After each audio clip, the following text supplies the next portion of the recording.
Academic এরিয়াতে যেন সুদীপ চক্রবর্তীর মতো শিক্ষক আমাদের আশেপাশে না থাকে। জীবন ত্যাগ যেন আর না ঘটে সেই ব্যবস্থা প্রশাসনকে করতে হবে।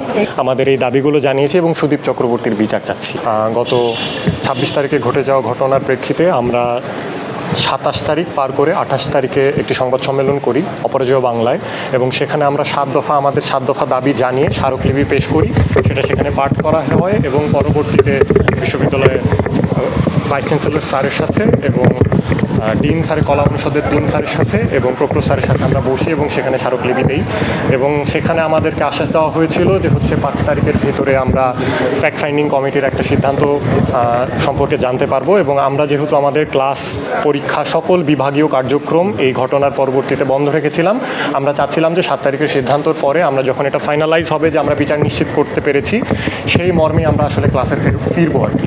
কিন্তু আমরা দুঃখজনকভাবে আসলে সেই সিদ্ধান্ত নেওয়ার প্রক্রিয়াতে কিছু বিলম্ব লক্ষ্য করেছি এবং আমরা আসলে 5 তারিখে সেই সিদ্ধান্ত পাইনি। এবং আজকে 7 তারিখে সিন্ডিকেট মিটিংয়ে যেন এই আমাদের এই যে দাবি 7 দফা দাবি এবং আমাদের মুখ্য যে উদ্দেশ্য সুদীপ চক্রবর্তীর বিচার নিশ্চিত করা, এবং সেটা প্রমাণাদি যেগুলো আছে সেগুলো আমরা আমাদের জায়গা থেকে দিয়ে সাহায্য করার চেষ্টা করেছি ফ্যাক্ট ফাইন্ডিং কমিটিকে।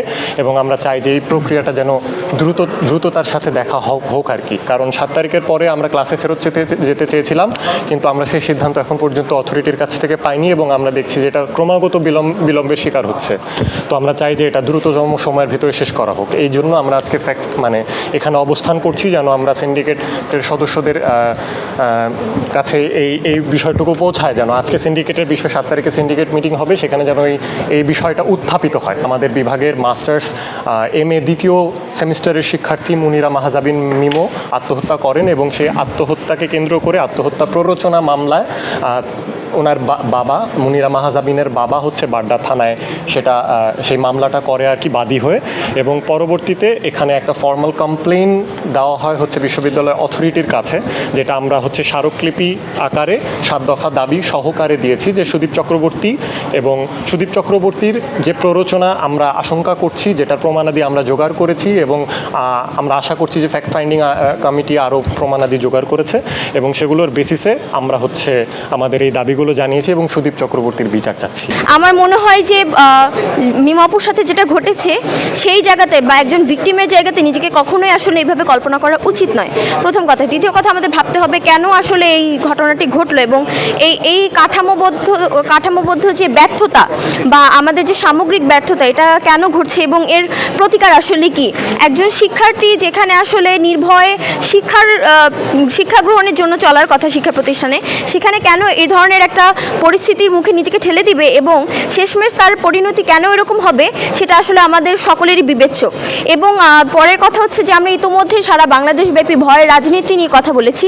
আমরা কেউ ভয়ের শিক্ষাঙ্গন নিয়ে এখন কথা বলার সময় এসেছে কিনা সেটা আমাদের এখন বিবেচনা করতে হবে। কারণ শিক্ষা প্রতিষ্ঠান কোনো ভীতির জায়গা না, কিংবা শিক্ষক ছাত্রীর বা শিক্ষক ছাত্র কিংবা শিক্ষক শিক্ষার্থীর সম্পর্ক কখনো ভীতিকর হতে পারে না। এখানে শিক্ষা আদান প্রদান এবং নৈতিকতার একটা জায়গা তৈরি হবে এবং একটা নৈতিক যে মূল্যবোধ সেটার জায়গা তৈরি হবে। সেখানে আসলে নৈতিক মূল্যবোধের অবক্ষয় আমরা কেন বারবার দেখছি সেটা আমাদের প্রত্যেককে প্রশ্ন করতে হবে নিজেদেরকে, এবং এর পিছনে কারা, এই কাঠামো থেকে আমরা কেন বের হতে পারছি না এবং শিক্ষার্থীরা বারংবার কেন এই ধরনের পথ বেছে নিচ্ছেন। শুধুমাত্র আজকে এক মিমো না, আজ আমরা বহু শিক্ষার্থীদের দেখতে পাই ক্যাম্পাসে যারা মৃত্যুর মুখে নিজেদেরকে ঠেলে দিচ্ছে, যারা নানাভাবে প্রতিনিয়ত নিজেদেরকে শেষ করে ফেলছে। এই যে আমাদের ক্যাম্পাসের ব্যবস্থা, এই যে আমাদের শিক্ষা প্রতিষ্ঠানের ব্যবস্থা, এই যে ভয়ের একটা ব্যবস্থা, কথা বলতে না পারার যে একটা ভয় কিংবা নিজের যে অধিকার, নিজের যে বিচার সেটা চাইতে না পারার যে একটা আশঙ্কা, সেটা কেন তৈরি হচ্ছে, সেটা প্রশাসন হোক শিক্ষক শিক্ষার্থী প্রত্যেককে জবাবদিহি করতে হবে। এবং প্রশাসনকে অতি সত্বর এই ধরনের যে কাঠামোগত ব্যবস্থা রয়েছে সেটা থেকে বের হয়ে এসে শিক্ষক শিক্ষার্থী সর্বোপরি প্রত্যেকটা মানুষ যেন সঠিকভাবে বাঁচতে পারে সেই ব্যবস্থা করতে হবে। আমাদের মনে রাখতে হবে এখানে শিক্ষা গ্রহণের জন্য আমরা আসি, জীবন ত্যাগের জন্য নয়। সুতরাং জীবন ত্যাগ যেন আর না ঘটে সেই ব্যবস্থা প্রশাসনকে করতে হবে। তারা আমাদের আশ্বস্ত করেছিলেন 7 তারিখে আজকের যে সিন্ডিকেট সভা সেখানে এই বিষয়গুলো উত্থাপিত করা হবে।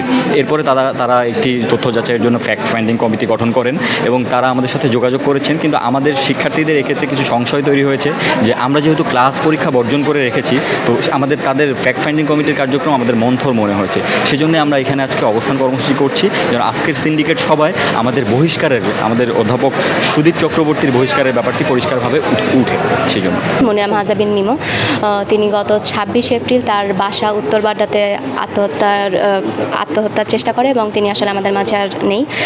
তো এই ঘটনার পক্ষে তার বাবা বাড্ডা থানায় আমাদের থিয়েটার অ্যান্ড পারফরমেন্স স্টাডিজ বিভাগের সহযোগী অধ্যাপক সুদীপ চক্রবর্তীকে 1 নম্বর আসামি করে একটি মামলা দায়ের করে এবং তাকে পরবর্তীতে আদালত কারাগারে প্রেরণ করে এবং 3 দিনের রিমান্ড শেষে তাকে তার জামিন নামঞ্জুর করে তিনি এখন পুনরায় আবার কারাগারে অবস্থান করছে। এবং শিক্ষক এবং শিক্ষার্থীদের একটাই দাবি যে এই ঘটনার তদন্ত হোক, কারণ মিমো আপুর যে সুইসাইড নোট ছিল সেখানে স্পষ্টভাবে সুদীপ চক্রবর্তী এবং উম্মে নাম উল্লেখ ছিল এবং পুলিশ অলরেডি তদন্ত করছে এবং একই সাথে বিশ্ববিদ্যালয় কর্তৃপক্ষ থেকেও তদন্ত কমিটি গঠন করা হয়েছে। যেহেতু তিনি ঢাকা বিশ্ববিদ্যালয়ের শিক্ষক, তো তার চাকরিচ্যুত করার এখতিয়ার বিশ্ববিদ্যালয় কর্তৃপক্ষের। তো আমাদের যে দাবি আজকে আমরা যে জন্য অবস্থান এখানে করেছি যে সকল প্রমাণাদি বিবেচনা করে এবং সকল অভিযোগের ভিত্তিতে তাকে যেন সর্বোচ্চ শাস্তি দেওয়া হয় এবং এই একাডেমিক এরিয়াতে যেন সুদীপ চক্রবর্তীর মতো শিক্ষক আমাদের আশেপাশে না থাকে। এবং আমরা সর্বোচ্চ শাস্তির অপেক্ষায় ভিসি স্যারের কাছে গিয়েছিলাম। ভিসি স্যার আমাদেরকে আশ্বস্ত করেছে যে যেই তদন্ত কমিটি গঠন করা হয়েছে সেই তদন্ত কমিটি ফ্যাক্ট ফাইন্ডিং কমিটির সাথে সব অভিযোগ এবং প্রমাণাদি চেক করে তাকে বহিষ্কারের যে নির্দেশনা সেটা তিনি দিবে এবং আজকের সিন্ডিকেটের মিটিংয়ে এই বিষয়টি তিনি তুলবেন, মানে তারা তুলে ধরবে যে সুদীপ চক্রবর্তী এবং উম্মে হানির বিপক্ষে যেই অভিযোগটা আছে সেটার সত্যতা যাচাই বাছাই করে তাকে বিশ্ববিদ্যালয় কর্তৃপক্ষ থেকে বহিষ্কার কিংবা চাকরিচ্যুত করার বিষয়টা আমাদেরকে জানাবেন।